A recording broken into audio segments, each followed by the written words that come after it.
Hello, everyone. My name is Meredith Steinfeld, and I'm one of the program planners for the Men's Health Caucus. Today, I will be moderating this webinar. Please feel free to leave any questions or comments in the Q&A chat box. Toward the end of the session, our speakers, Dr. Leone and Dr. Sutton, will spend some time answering your questions. My co-program planner, Albert Pless, will also be sharing some next steps with you later on in the webinar. But for now, please allow me to introduce our speakers for today.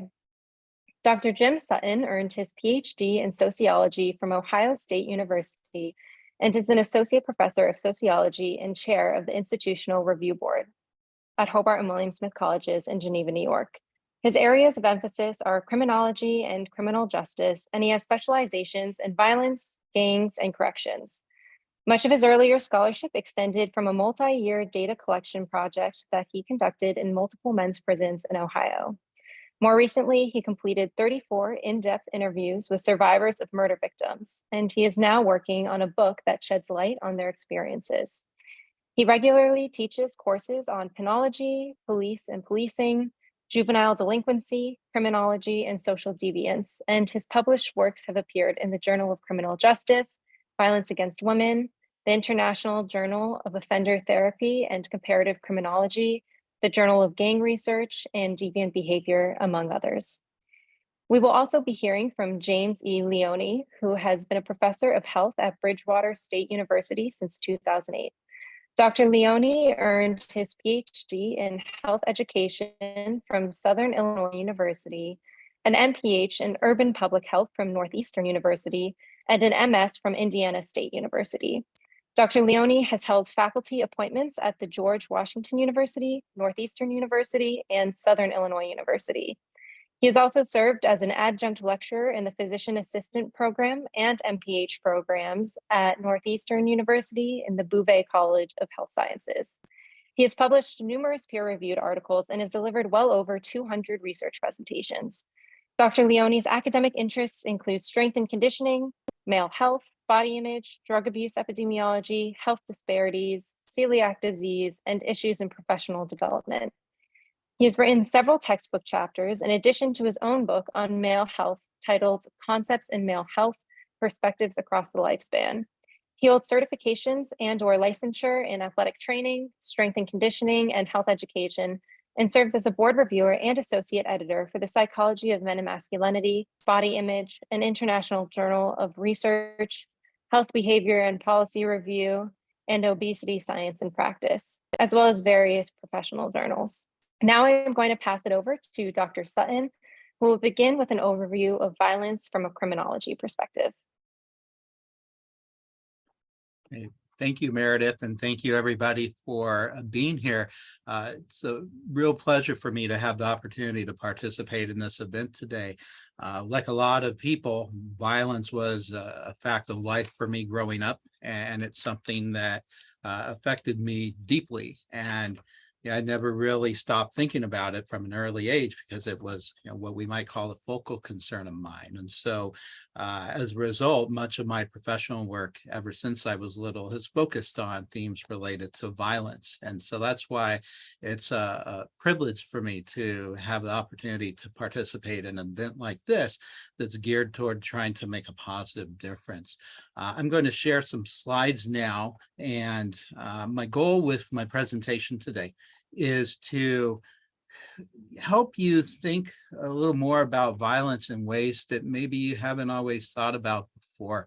I have my email address up here, and so I like to think of this as maybe the first step of a conversation that perhaps I'll continue with some of the people who are here, so feel free to email me anytime. And because I always have done the prison stuff in the past, I continue to keep this slide for my introduction, and that's the Auburn Correctional Facility up here in central New York. And so if you're interested in violence and you want to do some reading, I have a few books here that over the years I've found to be particularly helpful. The Macho Paradox focuses pretty extensively on themes related to masculinity and violence, framing violence against women as a men's issue. Why They Kill is a classic that focuses on, aggravated and homicidal violence, and does a really nice job of showing the consequences of brutalization from an early age and exposure to violence in the household, how that can lead to continued violence later on. The Anatomy of Violence does a nice job of summarizing various fields of research in the biological sciences, evolutionary psychology. It presents it all in an accessible way. And then finally, after the crime is one that's a little different, that focuses on restorative justice programs, and in particular, the experiences of victims and survivors. We're often focused on the people who do violence, but we also need to remember that violence is done to people too. And so I like that book. I also have an additional book that I'll quickly mention. It's a memoir, Leaving Dorian, by an author named Linda Dynell, who I believe is in our audience today for the webinar. This is a fantastic firsthand account, and one that I would recommend for sure to anybody. Now, as far as my background, I'm a criminologist, and criminology is a very broad and interdisciplinary field. But some of the things that we tend to focus on are describing patterns and trends and types of crime, for instance, looking at causes and correlates. Sometimes it's hard to determine exact causes, but we can start to get a sense of, if nothing else, common themes that tend to reoccur each time we have violent incidents. Some of us focus on using sophisticated statistical analyses to predict future outcomes. And then, of course, we ultimately are often trying to figure out why violence and victimization occur, how they're experienced, and what sorts of policies and interventions and punishments might work in terms of responding to these issues. And so I think, this is obviously more of a public health emphasis today. I think criminology can inform public health approach by helping to, identify some of the context, that can then be used to drive prevention. As far as, what we're even talking about, we should probably ask the question, what is violence to begin with? And, there are many ways that we could conceptualize and define violence. I'm going to read an older definition that I've frequently seen over the years, or some version of it. And it is behavior by persons against persons that intentionally threatens, attempts, or actually inflicts physical harm. I don't know that that's incorrect, but it's maybe incomplete.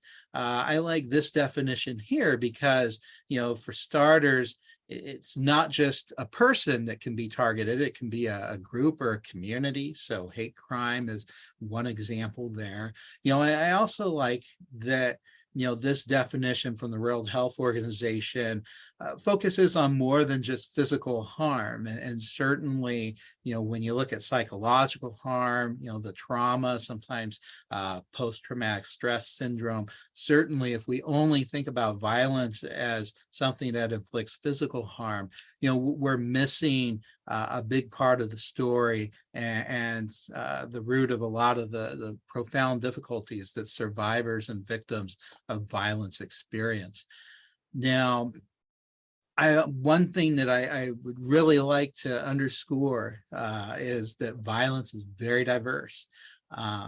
One thing that I have up here in the top left-hand corner is a diagram that tries to convey that we have multiple types. And this certainly, none of these are exhaustive by any means. But when you look at what criminologists have often studied over the years, and certainly themes that I've studied too, we often look at gang violence, homicidal violence versus, maybe relational and domestic violence or sexual violence. And of course, you can have more than one of these occurring at the same time. There are other forms of violence too that aren't represented in that diagram. If I put everything, it would get messy very quickly. Violence that occurs because a corporation perhaps willingly ignores safety protocols and puts employees at risk. Sexual harassment, bullying, stalking, and so many more. We're often used to thinking about types of violence, but I want to encourage you to think about other ways that we could look at violence too. And this is certainly something criminologists do.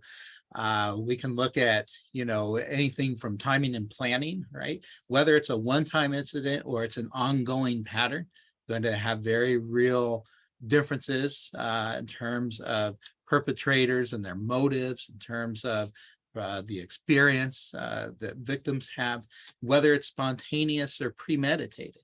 And if you think about intervention, and we're trying to solve problems, then we probably are going to need to recognize that we'll need to have multi-pronged solutions that address these different modes in which it occurs, or different timings and so forth. Whether it's gun violence, which I think a lot of public health scholars have been interested in, rightfully so, right? But we have violence that occurs through manipulation of trust and power, coercion, physical aggression, as well as other weapons too, right? And then motives as well. And so I have power assertive and power reassurance, which is an older typology that I've always liked.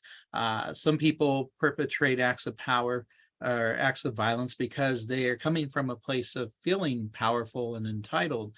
And it's simply an expression of how they feel, whereas others maybe don't feel very powerful, and violence is a resource. And so I could certainly go on and on here. 2 more diagrams I would have put up if I had space would be nature of relationship. Violence is going to vary depending on if it's done by a stranger, an acquaintance, an intimate partner, a family member, or the setting.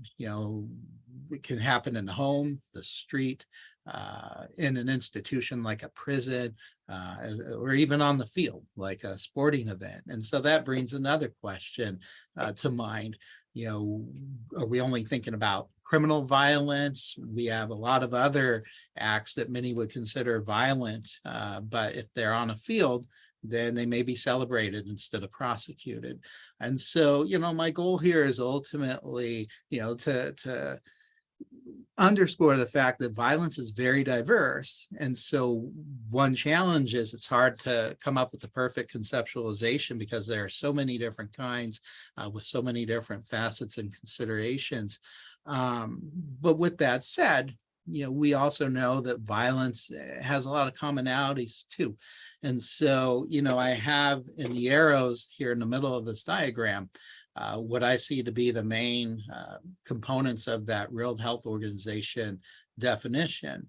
Violence is the intentional use of power or threat or force against the target, resulting in harm. I've added 2 parts to this, perpetrators and then victims and survivors, because, I think those need to be foregrounded. In that definition, we don't have foregrounded acknowledgement that perpetrators actually do this. And when we take the time to look at perpetrators, we see that there are a lot of patterns, correlates. For instance, as Dr. Leone will talk about, violence is overwhelmingly perpetrated by boys and men. All of those types that I've already discussed. It is largely a masculine enterprise. If we look at victims and survivors, we see a lot of variety there, whether it's somebody who's directly targeted, but also people who are often overlooked, like the vicarious victims, family members, the survivors that I'm studying right now. Proxy victims that are victimized because they represent in the perpetrator's eyes the real target that maybe they're angry at, and then broader communities too. And so, when we look at common correlates, criminologists for years have been identifying them, and Dr. Leone will talk about more some of the ones I've found interesting over the years. Exposure to violence, being a victim of violence yourself, community level predictors, and so forth. And so, we can look at all of that as we start thinking about how we might intervene. And I think one of the areas where public health and criminologists are both coming together is around this theme of different levels of intervention. And so primary level interventions address the community as a whole and tend to address community level risk factors that anyone could potentially encounter, versus secondary, which focuses on people who are identified as being at risk, but they aren't quite there in the cycle of violence that maybe we would see if we're looking at tertiary interventions. And when criminology, we look, among other things, at how our criminal justice system has different layers that intervene at these different levels.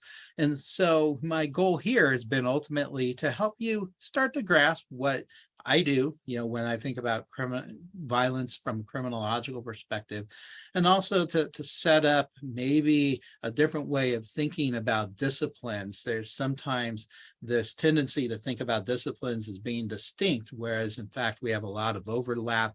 We have criminologists who do public health work and vice versa.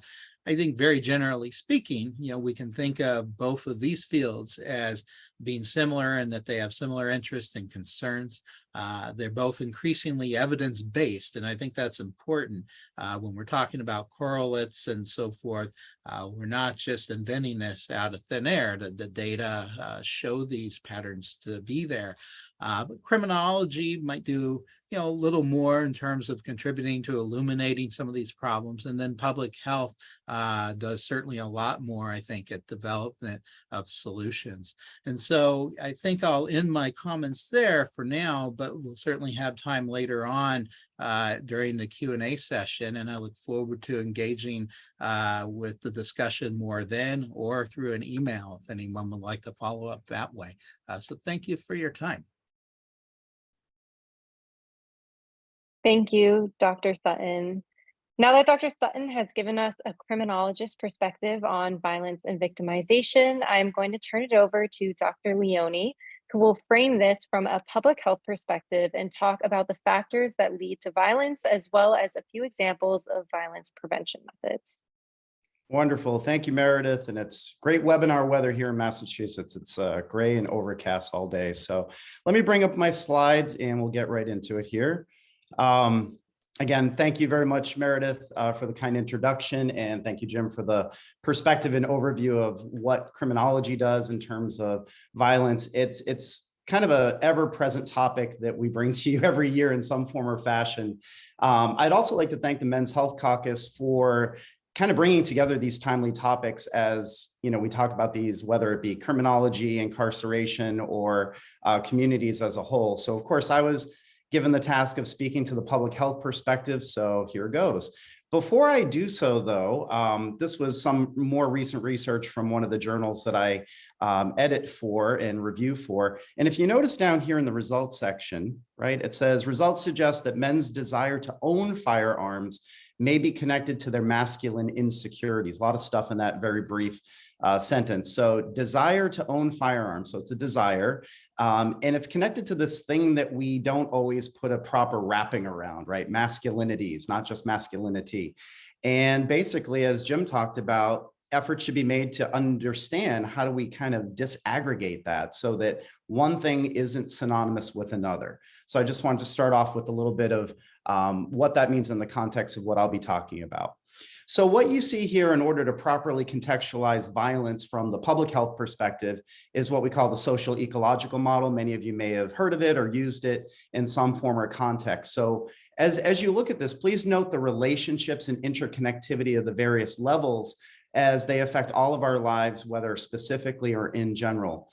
Or if you're trying to simplify it, what does this mean to you? The health of one is impacted by the health of many. So in that term, think of herd immunity, right? The health of one is impacted by the decisions or actions of many.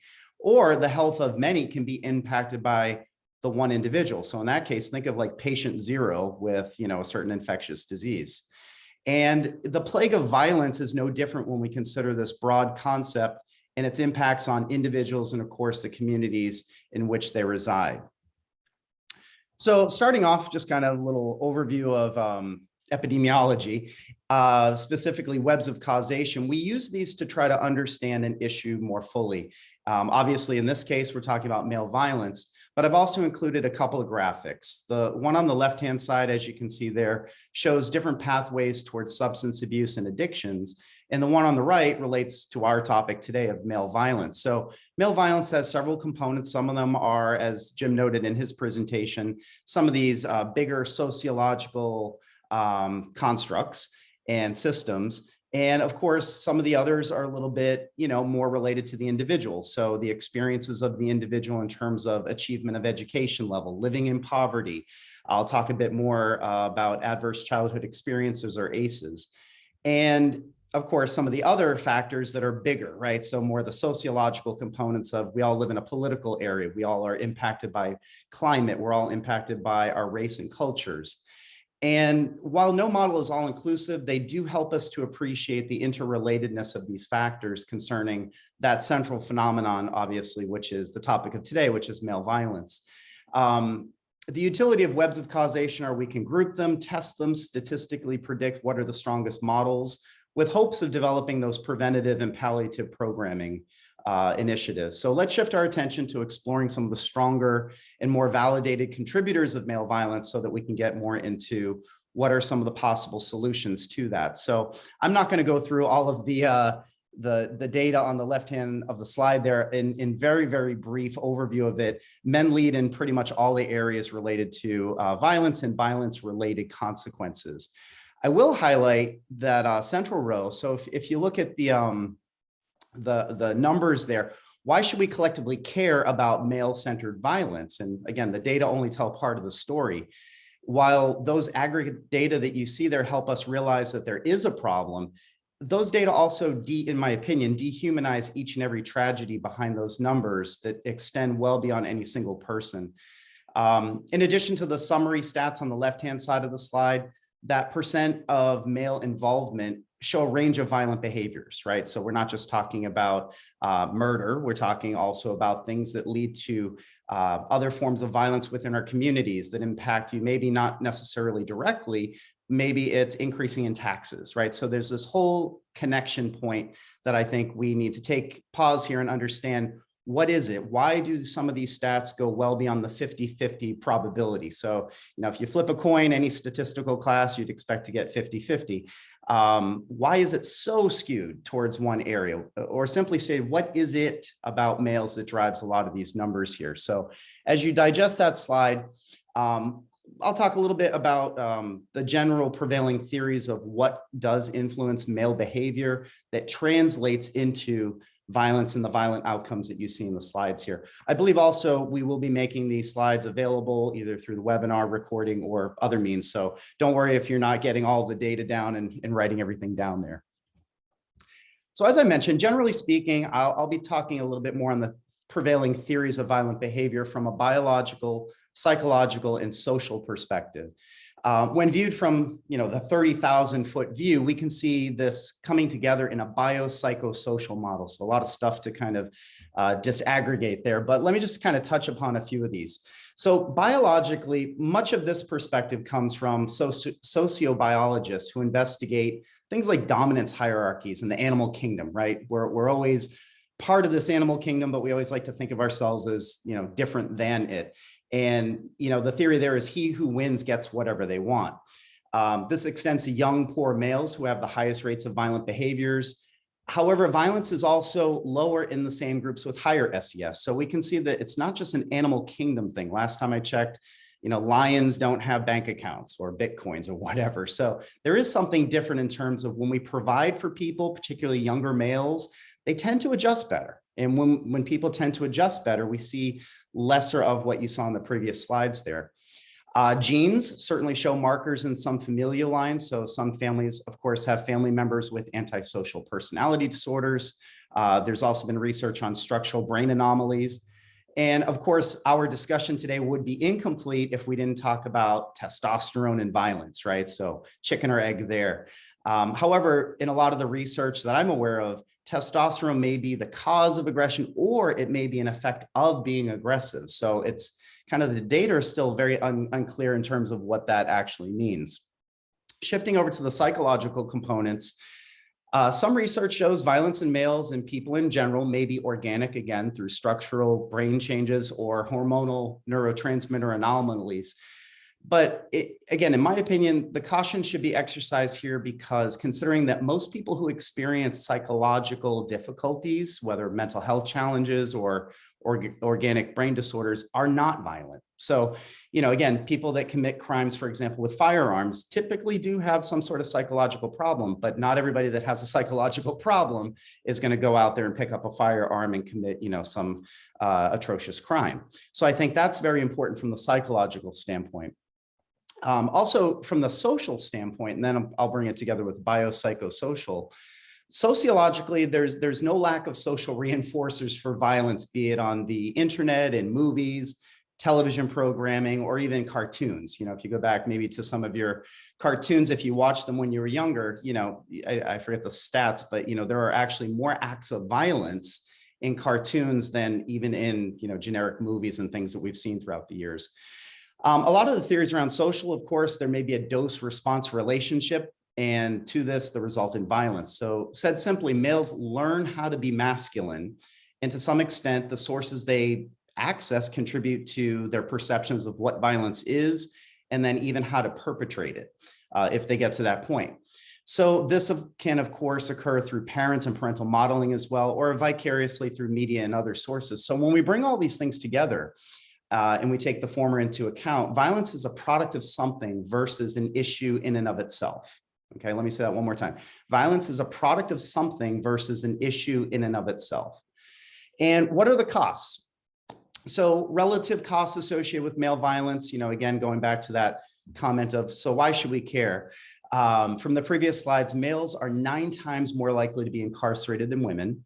And at the cost of, this is 2016 data, so it certainly has advanced, roughly to the tune of $80 to $100 billion per year. And this only considers the financial costs. So often left out of the conversations are the cyclical nature of incarceration that Jim talked about, that also takes the male out of his family, community, employment, and many other civic and familial responsibilities. This leaves families broken, partners on the fringe, children without stability, and contributes to one of many adverse childhood experiences that have been shown to greatly impact children in terms of maladjustment, behavioral disorders, particularly as they age. And you saw that in Dr. Sutton's literature and research as well. Research also consistently shows that males, are likely to experience at least one adverse childhood experience before the age of 18, and a larger percent experience 3 or more, which probably explain a lot of the maladjustment issues as they get older. These issues are undeniably captured in the mounds of data that you've previously seen on my slides, as well as in Dr. Sutton's. And when viewed from a masculinities lens, males are also not only victims of experiences of more ACEs, they are also more likely to then go on and perpetrate them, especially against other males. But because they shoulder this hegemonic masculinity, or in some terms we call it toxic masculinity, it's not exactly something that they can speak about. So simply said, if you've experienced an adverse childhood experience and you're expected to act according to this hegemonic masculinity theory, you then are not supposed to talk about it. So you repress it. And that repression, we all have emotions, often comes out as anger, which then leads to some of the consequences that Dr. Sutton talked about. So kind of wrapping up here, like I said, I'll comment on a few of the ways that we can actually make things better. Masculinity is a monolithic concept, but it actually is masculinities, because we can leverage it, right? We can use it in terms of what are the innate qualities that males and females can use in masculinity. So, I'm more interested in your questions, so I'll be brief with this. But if we accept that violence is more of an outcome or a product of how males engage with those masculinities, or at least more so than what biology and other factors, ascribe to masculinity, we can actually use and leverage that to impact violence and violence prevention. CDC does a wonderful job, by the way, creating a lot of graphics and a lot of model programs that can be used to actually address a lot of these issues. So simply stated, violence is a social product that does have a solution, but we must know how we got there first to figure it out and how to shape and alter it. And in my opinion, it's careless to simply say that males are just born that way or it is what it is. We must give up on the mentality that males should experience anything more or less than the standards with which we hold up the ideals of equity. And that's also in terms of years of life, disease, violence, or wealth, which males are often less likely to experience the benefits of, probably with the exception of wealth. Sorry, to conclude here, and then we'll get into some of the questions. I've included a few resources, just like Dr. Sutton included. I'm a big fan of bystander trainings where males are able to leverage their perceptions of masculinity when they're posed with a complex issue. So for example, think of like locker room talk, where somebody might be talking about something inappropriate or misogynistic or violent. That's an opportunity for one person or a couple of people to say, hey, I'm not okay with that. Here's why. And what we find in the research is when there's one that stands out, there's often a few others that will be more tempted to speak out as well, which kind of quells the issue, right? It's kind of like putting out a fire progressively. But we need to do a lot of work in terms of making sure we imbue this in macro level systems, sports, social activities. I was reading yesterday a bit on computer programming, and I'm by no means a computer programmer, but in that process of writing computer code, when the correct sequence is formatted, the rest kind of sorts itself out. The negative patterns can be broken. So masculinity development and a lot of the outputs can be modified. We just have to do a better job discussing them, identifying them, and then working with that code to kind of reprogram the whole process there. So similar to Dr. Sutton, I'd like to thank you all for listening, and thank you to the Men's Health Caucus and APHA for hosting this and other types of sessions here. And I look forward to your comments and questions and ideas. So I will throw it back to Meredith. Thank you, Dr. Leone. Now that we've learned about violence and victimization from a criminology and public health lens, we are going to hear from Albert Pless, the chair-elect and program planner for the Men's Health Caucus, who will review resources and work that is happening in the field beyond this webinar.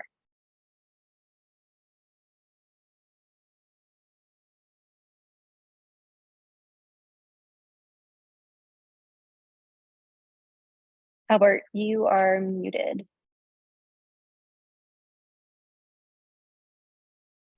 How's that? Can you hear me? Perfect. Yep, perfect. All right, so let me just move my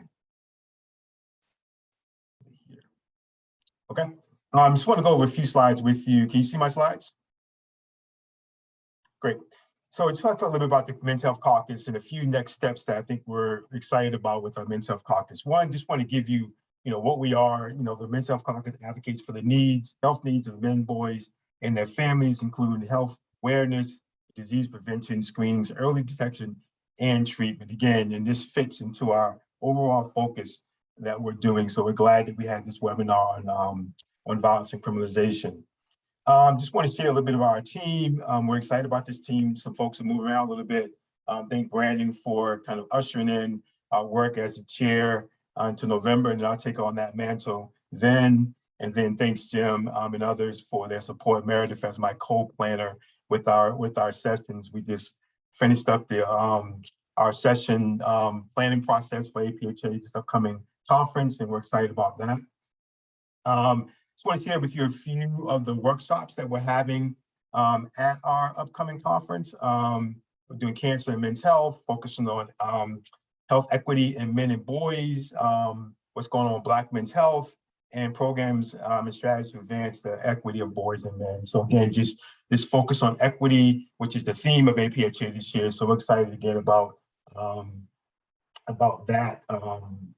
About that focus and centering our work on equity.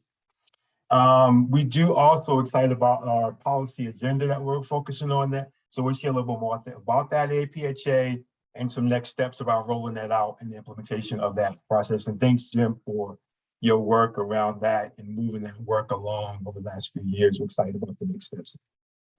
And I guess want to share with some resources that we are, this webinar presentation will be available to you after this, but these are some resources. Some of them were highlighted in Dr. Sutton and Dr. Leone's presentation focused on, again, this broader concept of violence in men and boys. Again, so we can share these resources with you, and a lot of these are available on the web, but we wanted to kind of keep, 7 to 10 of them in one space for you, for your reference.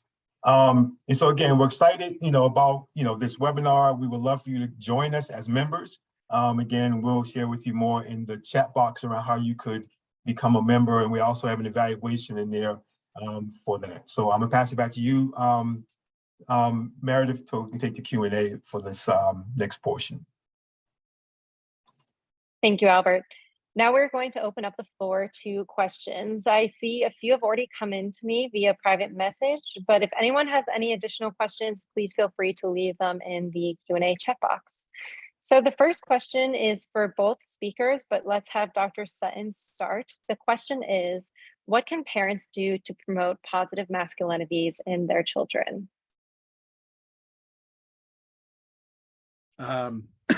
Don't engage in negative masculinities, would be my first answer. And maybe beyond that, I think obviously, yeah, I have a kid that'll be 5 in a few weeks. And so I am thinking a lot about this, and, modeling what you want to see and talking about this seems very important to me. And maybe most important in terms of what I'll say, because it's often not said, is these aren't just discussions to have or things to model with boys, but girls too. And so, those would be my first thoughts on that. Yeah, I think it's a great question. I always go back to thinking about like micro level interactions, right? Microaggressions or micro positive things that we do, whether it be parents or role models. And those are times and opportunities to either make or break relationships, right? And ultimately, the things that we do as human beings every single day are relationships, right? They're interrelated based on everything we do, whether it's ordering a coffee or holding a child, right? So ultimately, I think what we need to do a better job in doing is naming things, helping younger boys especially name what it is that they just experienced. Not every single minute, right? Not every moment of the day, but when the parent or the caregiver is noticing something, explain, what are you feeling, right? What is that? You're feeling this, what do we call that? And that creates that level of, I wrote down in my notes even before the webinar, connection. And we find that the greatest level of issues with males are younger, poor males that feel disconnected. That 18 to 24-year-old window of life that creates most of the consequences that then we deal with after that. So as Dr. Sutton said, criminology and the incarceration system, that all tends to be a little bit the consequence version there. So I would say it comes back down to being mindful of things, naming feelings and emotions and expressing them appropriately, and then helping those boys and of course people connect with a certain level of empathy and social consciousness. And can I just add something on that? I would say also along those lines, interrupting the narratives that reinforce those destructive masculinities Dr. Leone talked about. Sometimes, and similar to when Dr. Leone was talking about bystander training, sometimes the common narrative that keeps replaying and is constantly, reinforced by everyone in somebody's life. If there's one person who interrupts that narrative, that can be very powerful. Thank you for those answers. So this next question was directed to one of Dr. Leone's figures, but once you answer, we will give Dr. Sutton the opportunity to respond as well. And the question is, when discussing the web of causation, you pointed to factors on different levels, such as more overarching factors like power and hegemonic masculinity, and individual factors like perceived status and risk-taking. Are there any interventions to prevent violence and victimization that address factors on multiple levels? Kind of a complex question. So if you need— Sorry, I lost the screen. I was trying to go back and forth there. So if I'm understanding the question, is there kind of a one shoe that might fit all of those different categories? I think that's kind of what the question's aiming at. Yeah, I mean, I would say scientifically, my answer is no. There's not, a single thing that will, ameliorate a lot of those issues. But going back to the science of looking at those bigger constructs within that web of causation and loading them into, equations that can give us more of a relationship of strength, right? So is one thing more related to that central theme of whether it's male violence or whatever it is, and then understanding how do we pick that apart, right? So Dr. Sutton and I were talking before the webinar about how these things are so interrelated, right? He's a criminologist, sociologist, I'm public health, I've done, more of the medical work stuff, and we need each other. And public health is one that literally steals, borrows, and begs from all different disciplines to try to understand what those models are. So I need Dr. Sutton as much as he needs to use a lot of the stuff that we do to create those preventative programs. There's a lot of diverse examples out there, but it's really a question to kind of be summarizing this. I think it's really a question of, do we want to impact societal level change? And do we have enough resources to do that? Or do we work more towards the individual? I will say in the United States system, we spend a lot of time and money on systems that focus on the individual at a great cost, both personally, professionally, and monetarily. And the output isn't as great as what we would hope. So it's like ordering a really fancy dinner and getting a Happy Meal. Sorry if you like Happy Meals.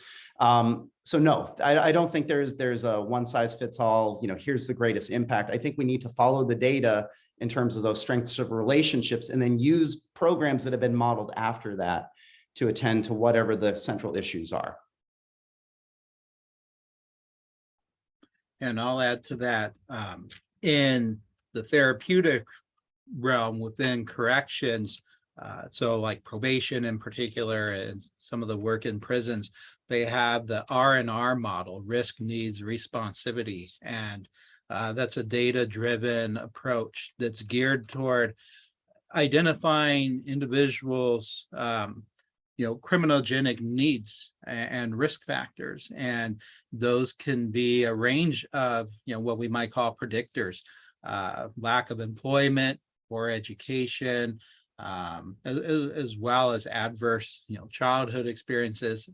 And so it's an individualized assessment tool that then is constantly being, reevaluated as the practitioner is working on each of those needs. And so sometimes it's called a dynamic model, right? That's an area that tends to have a strong evidence base. And so in terms of corrections, that's maybe one place where we see some hope. And then just in terms of another program that comes to mind, there's Homeboy Industries. And so for people who might have an interest in violence and gang violence in particular, and prisoner reentry, Homeboy Industries is often seen as a model, and they're developing an evidence base there. And they do all kinds of things. The Father Greg Boyle leads it, and his saying is nothing stops a bullet like a job. But they also have counseling. They do tattoo removal to cut down on stigma, family support, education, because it is all of this, right? And that's a place that has done its best to try to take a multi-pronged approach.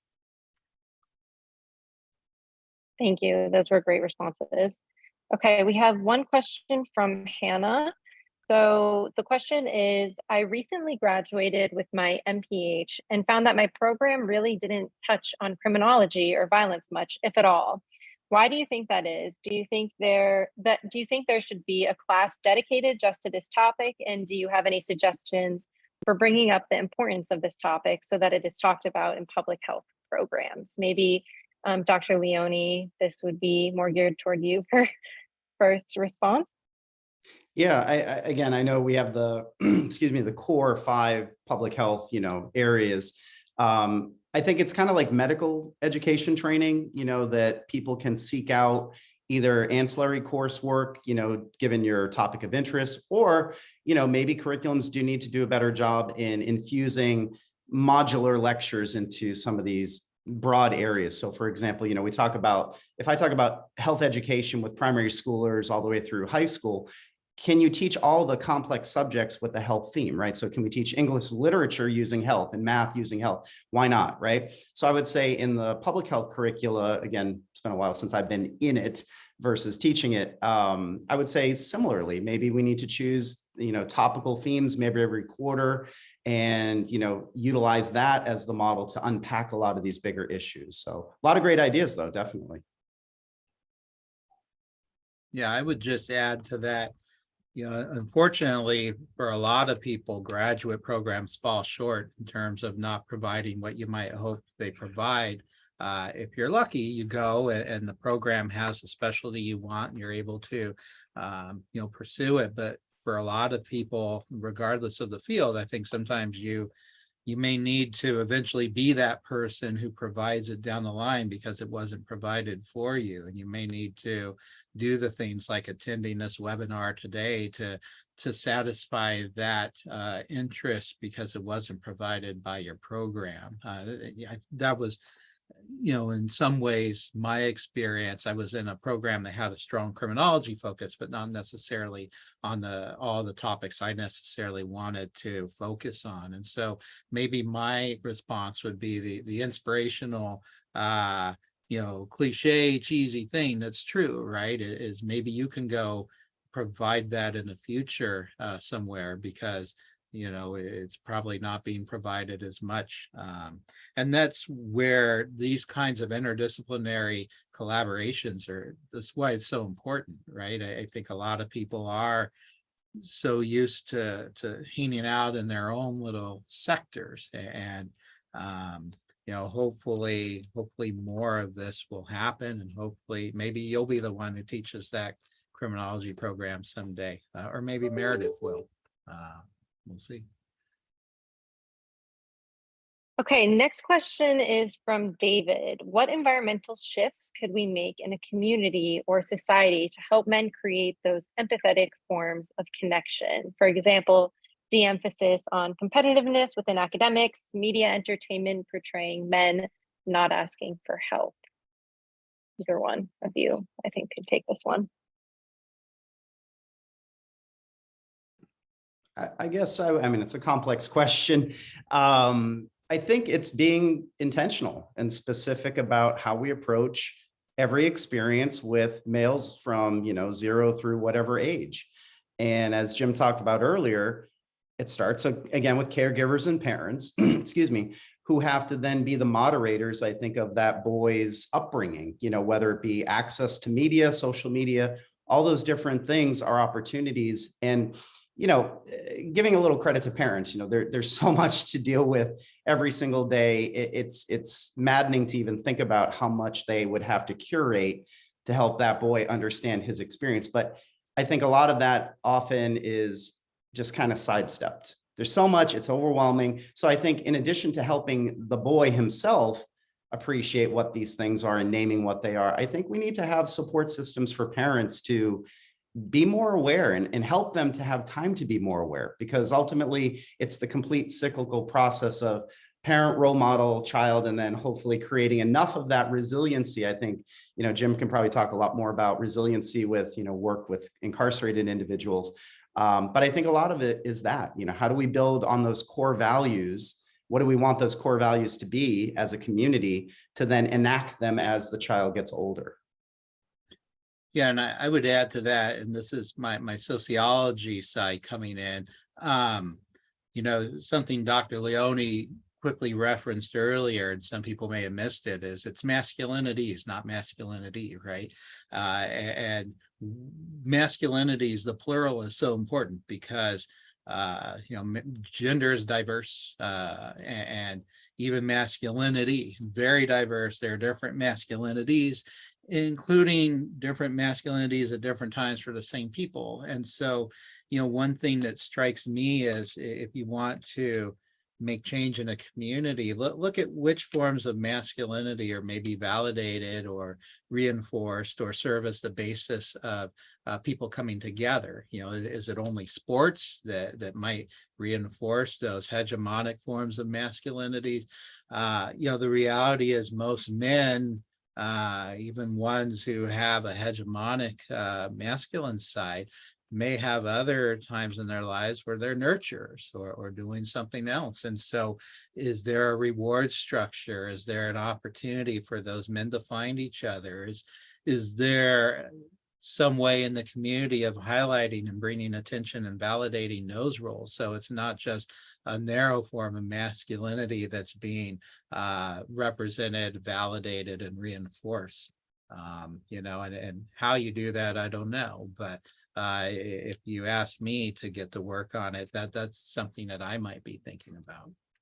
And just quickly building off of that, you know, the former question was about, you know, what can we do from societal or community-based service? You know, service is a form of helping. It's not attached to any form of specific masculinity, but it certainly is encompassed by, I want to be there. I'm going to run to a certain need. I'm going to identify people suffering, and I'm going to attend to it. It's a very, think of it from this standpoint, it's a very practically oriented approach. And what we often praise traditional masculinity for being is it's action oriented, right? It's going in and whether it's negative, attacking somebody or something, war, battle, whatnot, but it's also, I'm doing something, I'm building something, I'm building connections, I'm building a home. And I think service is something that we can really hone in on, because I think it's become more and more of a component in a lot of faith-based organizations, high school education as well. So maybe if we kind of leverage that form of masculinity, like Dr. Sutton's talking about, that can be a more practical output of what that system could be. Thank you. And one of the final questions, what barriers do you see when doing this work? What challenges are there? Dr. Sutton, do you want to take this one first? There are a lot of ways that my mind goes when you ask me that. I think, you know, maybe the first is, you know, sometimes these destructive forms of masculinity are successful, right? And so that's one challenge. Why do these continue? Why do we continue to see these patterns? There must be a reason. And maybe, you know, one reason is obviously they're reinforced and people are making money off it when you look at, you know, media sensationalization and so forth. But, you know, the reality is for some people, dominant, destructive forms of masculinity, certainly if nothing else in the moment, get them what they're trying to get. And so I see that as being one challenge or barrier. And then, you know, maybe another challenge goes back to the question as far as representation of these themes and, let's say, graduate programs. You know, even in criminology, you know, we don't have masculinities being one of the main themes focused on, which is always discouraging to me. And so if you look at the people who are doing this work and teaching classes and so forth, they have a lot of reach. And so what are they not telling people? And so I see that as being another barrier, which again is why a webinar like this and other ways of maybe thinking outside the box are so crucial.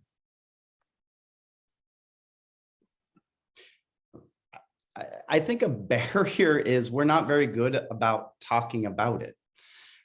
It's assumed, and a lot of these issues around behavioral patterns are assumed to be either normative or, you know, we see the extremes of the issue. So I think one of it is talking about what, you know, what is my masculinity? What is my approach towards people that may have a different understanding of what that even means? And, you know, I wrote down a note as far as media, right? So when I was growing up, you know, as a younger child, I'm not that old, but as a younger child, you know, we had a lot of imagination games, right? And full honesty here, yeah, I had my toy guns. We would play all sorts of, you know, the politically incorrect games. We would shoot them up and do all this stuff, right? So probably not the best model of in today's context, but let me be very, very specific. those games and the way in which boys and girls and people play were using your imagination to try to understand how do you assemble your reality. And what we've seen a shift towards with internet, video games, and a lot of these other types of mass social media are we're told how to play.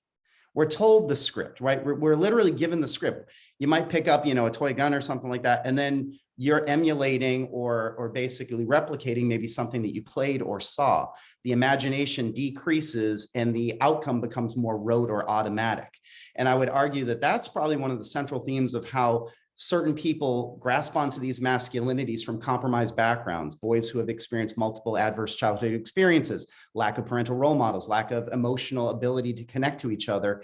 And we see it kind of play out in that script versus I use my imagination. Some things might not be so cool, based on today's society, but I end up on the other side of the tunnel doing reasonably well. And, there's a host of other issues as barriers there. Excuse me. I think one of which, of course, is socioeconomic status.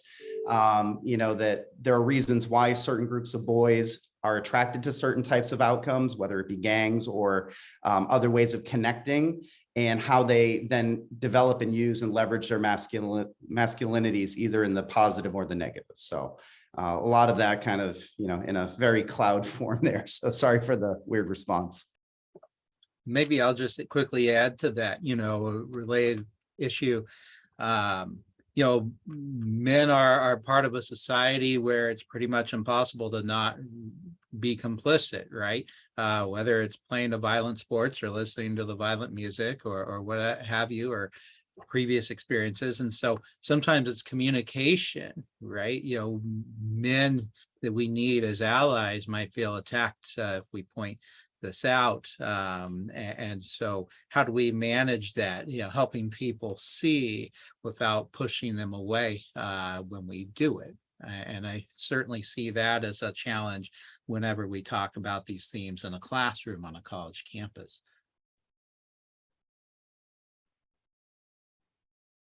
Thank you for those responses. So we have one more from Ken.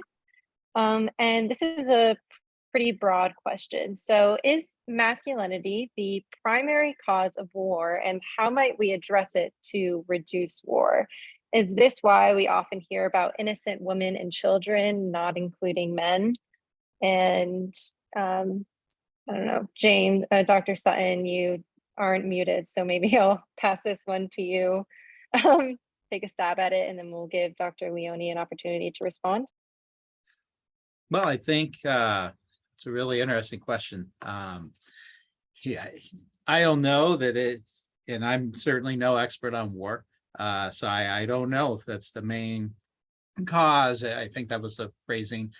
It is interesting, though, that it tends to be, a men's enterprise. When you look at war, men and boys who tend to wage them and fight them. And so, that's intriguing. But, wars are also about politics. Some would argue about money, and all of those are also masculine domains largely. And so I would assume that masculinity is a part of this in some way, or at least it's a common denominator, with a lot of the other, or I'll say this, I think masculinity is probably interrelated with a lot of the other correlates of war. Now I'll leave it there. Yeah, I'll just be brief there. I know Albert has some parting comments for us. I think my direct answer to that is no. I think, again, to what Dr. Sutton said, I think it starts even as with the individual. It starts with a conflict, right? And the conflict isn't a bad thing. Conflict just means I'm not quite so sure about where I am. So if that's the individual, a community, an entire government, right? You're saying something's not right here. I'm in conflict with it. Whether or not that conflict then leads to some form of outward aggression, right? I'm aggressing towards myself, I'm aggressing towards a friend or a foe or whatever, or a country versus another country. That becomes the process. And then that's what we might label as war, right? All the nasty things that go along with that. And then we suffer the consequences, whether individually or as a society, with the results of war, as we've seen around the globe over time. So I wouldn't say that masculinity is the cause of war, but I certainly would agree with Dr. Sutton that it's kind of it's not going to not be there. Let's put it that way. So I think that's a fascinating question. And I know we've agreed to do a little extra time with questions if people have them, but I'll be quiet there. And I know Albert has some things to say. I'll just be brief. Again, thank Dr. Sutton and Dr. Leona for this presentation. Again, this is a good way to kick off our fall season and get ready for APHA. And as we begin to dive deeper into our men's health work. So again, thanks Meredith for your awesome moderating of this session. Again, you did a great job from beginning to end. Let folks know, again, this was a webinar organized by you. So we'll give you your shout out on this at this moment. So I'm gonna pass it to you for closing comments. Thank you, Albert. I think that's a great note to end on. I just wanted to personally also take a moment to thank our speakers from today, Dr. Sutton and Dr. Leone, as well as Albert and the rest of the Men's Health Caucus for prioritizing these important conversations. And to our guests, please feel free to follow up with us if you have any further questions. And with that, I hope you all have a great rest of your afternoon. Thank you so much. Thank you. Thanks.